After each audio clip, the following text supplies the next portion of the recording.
Hey everybody, Andrew here from The Bad Guitarist. Today we're going to be talking about a guitar that I just got in on a trade. So this is a 1977, possibly 78 Fender Musicmaster. Now the reason I say 77, possibly 78 is because there's some overlap in the serial numbers.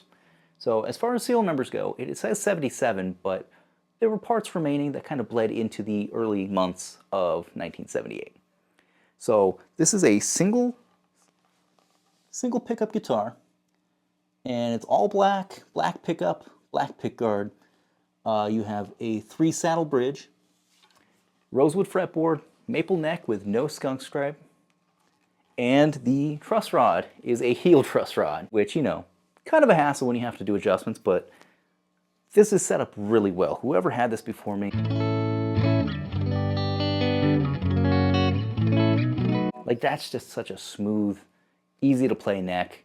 Probably, I would have to say, the nicest Fender neck I've ever played. Now, if you watched any of my recent videos, you would have seen the modified Jaguar video that I did. So I'll throw a picture of it right here. So that's the guitar I traded. That was my 2010 Blacktop Jaguar that I was the original owner of, and I modified a million times. That was my main guitar from 2010 to about 2020. And in the last 5-6 years, I really haven't been playing it much. It's been mostly just like a project guitar. And as much as I love that thing, I felt like it was time to let it go. So I had listed it for sale. And I got a couple lowball offers right away. And, you know, there are people that are really interested in just the fact that it looked unique. You know, some people hate it, some people love it. This trade offer came through, and I had actually been after a Musicmaster for as long as I can really remember. In fact, back in, I would say about 2011, I tried to trade that Jaguar when it was still completely stock. I tried to trade it for one of these, the same color and everything, at a music store, and they were like, Jaguar, no, we don't want that. We can't even get rid of the Musicmaster. So times have changed a lot since then. But that being said, the trade was really cool, and there's a couple things I need to address on it. So I don't know if you can see it very well on the camera, but right here in the finish, and again right here just behind the bridge, it looks like some of the original finish might have chipped off. And yeah, I don't know if you can see that. And it looks like they tried to fill it in themselves, whatever previous owner in the last almost 50 years of this guitar being around. So it turns out that's actually a distinct issue with this model. So in that time frame, they were using a really cheap poly finish on these. So it would just chip off in chunks, just, you know, depending on weather changes or whatever. And it wasn't just like regular checking you get on a cool nitro finish. Nope, this was just pieces of the finish falling off. So that's my assumption, is that somebody tried to fill in pieces that broke off. So this might be a situation where I can either sand down what they added on there, because it elevated a little bit. I can feel like the texture. So I can either sand that down back to match the level of the rest of it and maybe not be noticeable, hit it with like a buffer with my Dremel. If not, then maybe redo the finish entirely, which I would hate to ruin something that's, you know, completely stock, but maybe just have it refinished professionally, done back in the same black. Or if I do it myself, I'd strip it down, sand it, and then do a nice dark natural wood stain. So let me know in the comments what you think about the color on this. But let's get into some sounds, because it is, you know, you're limited with just the neck pickup. But I love that. I primarily use neck pickups anyway. So let's just hear it clean.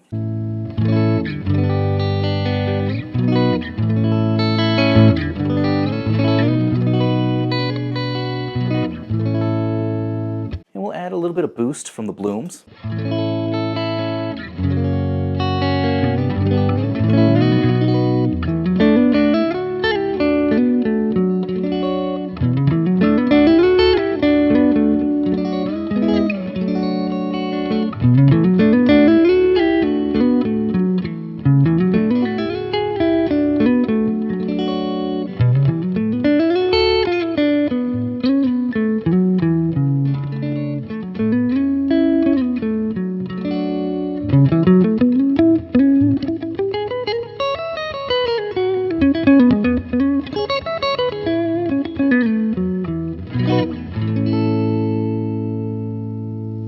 let's just hit it with a little bit of chorus, because, you know, that's my go-to thing.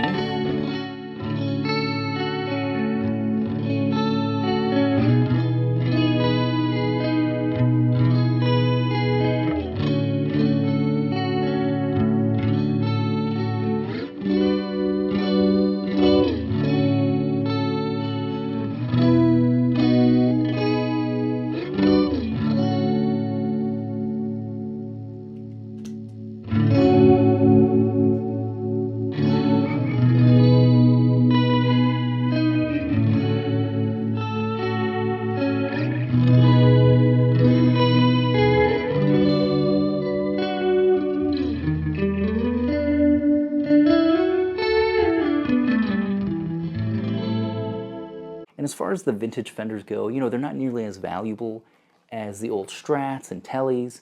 You know, they're kind of unique because they were pretty much thought of as a student model back then. But you have some players like David Byrne of the Talking Heads. This was one of his go-to guitars, was a Musicmaster. You know, it's not quite as old as like the 60s ones that are a little bit more sought after. They had like the ashtray cover bridge.